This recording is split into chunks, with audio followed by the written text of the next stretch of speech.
ഏമായി തുടങ്ങവേ അവളുടെ മുഖത്തെ വിളർച്ച സൗന്ദര്യം വർദ്ധിച്ച് ചുവപ്പ് നിറമുള്ള വെള്ളത്തിൽ കുളിക്കണം. രാജാവ് ഒരു കുളം നിർമ്മയിച്ചു. രാജ്ഞി തന്റെ ഗർഭകാല ആഗ്രഹം രാജാവിനെ അറിയിച്ചു. തനിക്ക് പോലെയായി കരക്കുകയറവേ മുകളിലൂടെ പറന്ന ഒരു കൂറ്റൻ മുങ്ങി ആവോളം ഉല്ലസിച്ചു. രാജ്ഞിയുടെ നിറം ചോരയിൽ മുക്കിയ ക്ഷണമെന്നു കരുതി പരുന്ത് പറന്നെടുത്ത് മൃഗാവതിയെ കാൽനഖങ്ങളിൽ കോർത്തു പറക്കുകയും ചെയ്തു. കണ്ടുനിന്ന രാജാവ് ബോധം കെട്ടു. കണ്ണു തുറന്നപ്പോൾ പഴയ ശാപഗത രാജാവിന്റെ കാതിൽ വന്നലച്ചു. അദ്ദേഹം ഒരുപാട് കരഞ്ഞു. പിന്നെ മന്ത്രിമാരുടെയും മറ്റും സാന്ത്വന വാക്കുകൾ കേട്ട് 14 വർഷത്തെ കാത്തിരിപ്പിനൊരുങ്ങി. ഈ സമയം മൃഗാവതിയെ റാഞ്ചിയെടുത്ത കൂറ്റൻ പരുന്ത് ഒരു ജീവനുള്ള മനുഷ്യ സ്ത്രീയെന്നു കണ്ട് അവളെ ഉദയഗിരിയിൽ ഇറക്കിവെച്ച് പറന്നുപോയി. അവൾ പരിഭ്രമിച്ചു നിൽക്കെ വലിയൊരു പാമ്പ് വായ തുറന്നെത്തി അവളെ വിഴുങ്ങിത്തുടങ്ങി. ഒരു ദിവ്യപുരുഷൻ പ്രത്യക്ഷനായി. പാമ്പിനെ വധിച്ച് അവളെ രക്ഷിച്ച് അയാൾ അപ്രത്യക്ഷനായി. അവിടെ നിന്ന് രക്ഷ നേടാൻ ഒരു വഴിയും അവൾ കണ്ടില്ല. ഇനി എന്തിനു ജീവിക്കണം? അവൾ വിങ്ങിപ്പൊട്ടിക്കരഞ്ഞു. ജീവൻ എങ്ങനെയും ഉപേക്ഷിക്കണമെന്നു ചിന്തിച്ച് ഒരു കാട്ടാനയുടെ മുമ്പിൽ ചെന്നു നിന്നു. ആന തിരിഞ്ഞു നടന്നതേയുള്ളൂ. ദൈവമേ, ഞാനെത്ര പാപിയാണ്! ആത്മഹത്യ ചെയ്യാനും എനിക്കാവുന്നില്ലല്ലോ. അവൾ വാവിട്ടുകര. ഒരു മുനികുമാരൻ ആ കരച്ചിൽ കേട്ടു. അവൻ അവളെ കണ്ടെത്തി രക്ഷിച്ച് തന്റെ ആശ്രമത്തിലെത്തിച്ചു. അത് ജമദഗ്നി മഹർഷിയുടെ ആശ്രമമായിരുന്നു. ജന്മദഗ്നി അവളെ ആശ്വസിപ്പിച്ചു. മകളെ, ദുഃഖം വെടിയുക. നീ സൽപുത്രന് ജന്മം നൽകും. ഭർത്യസമാഗമവും ഭവിക്കും. അവൾ ഭർത്തൃസ്മരണയോടെ അവിടെ കഴിഞ്ഞുവന്നു.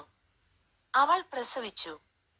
ഇവൻ ഉദയനൻ എന്ന രാജാവായി കീർത്തി നേടും എന്ന് അശരീരിഭവിച്ചു. ആശ്രമ പശ്ചാത്തലത്തിലെങ്കിലും ജമദഗ്നി ആ ബാലനെ ക്ഷത്രിയകുമാരന് ചേർന്ന ആയോധന വിദ്യയും വിദ്യാഭ്യാസവും നൽകി. ഒരു ദിവസം മൃഗാവതി അവനെ വാത്സല്യത്തോടെ അരികിലണം തന്റെ ഭർത്താവിന്റെ പേര് കുത്തിയ കങ്കണം അവന്റെ കരത്തിനയിച്ചു. അവൻ വളർന്നു. ഒരു ദിവസം അവൻ നായാട്ടിനിറങ്ങി.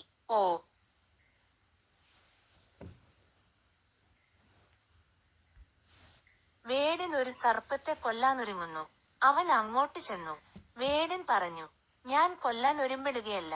പാമ്പിനെ കളിപ്പിച്ച് ഉപജീവനം നടത്തുന്നവനാണ് ഞാൻ. ഉദയനൻ പറഞ്ഞു, നിങ്ങൾക്ക് ഉപജീവനത്തിനു പണം സമ്പാദിക്കാൻ ഞാൻ എന്റെ കയ്യിലെ വള തരാം. പാമ്പിനെ വെറുതെ വിടുക.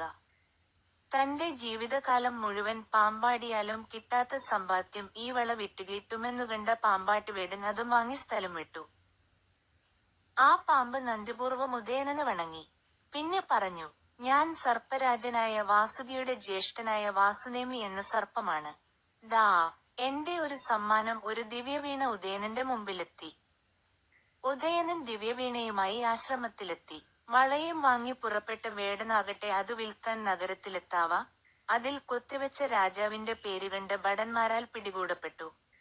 അവൻ രാജസന്നിധിയിലേക്ക് അനയിക്കപ്പെട്ടു. രാജാവ് അവനോട് കാര്യങ്ങൾ തിരക്കി.